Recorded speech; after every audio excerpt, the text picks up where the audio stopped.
तुमची घरातली कामं, तुमची दैनंदिन जी काही गोष्टी असतील त्या करू शकता. त्यानंतर अर्धा तासांनी तुम्हाला पुन्हा एकदा पाणी प्यायचंय. आता मी तुम्हाला पाण्याबद्दल सांगते. दिवसातून तुम्हाला जास्तीत जास्त 4 लिटर किंवा कमीत कमी 3.5 लिटर पाणी तुम्हाला पिलंच पाहिजे तुम्ही पाणी.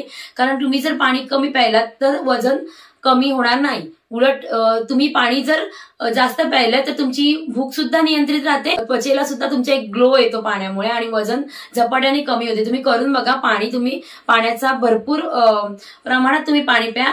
बघा तुम्हाला नक्कीच त्याचा फरक येईल. म्हणजे आजपर्यंत तुम्ही वजन कमी करत असाल आणि वजन तुमचं कमी होत नसेल तर तुम्ही जर पाणी जास्त प्यायलात तर तुमचं वजन खरंच कमी झालेलं तुम्हाला दिसेल.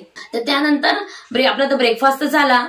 आपलं बाकीची इतर कामं सुद्धा आपण चालू केली दैनंदिन जीवनातली. आता दुपारच्या जेवणात आपण काय खायचं? तर दुपारचं जेवण हे आपलं अगदी परिपूर्ण असलं पाहिजे. असं म्हणतात ना, सकाळचा नाश्ता राजासारखा असावा आणि दुपारचं जेवण हे राजकुमारासारखं असावं. पण आपल्या डाएटमध्ये थोडंसं वेगळं आहे.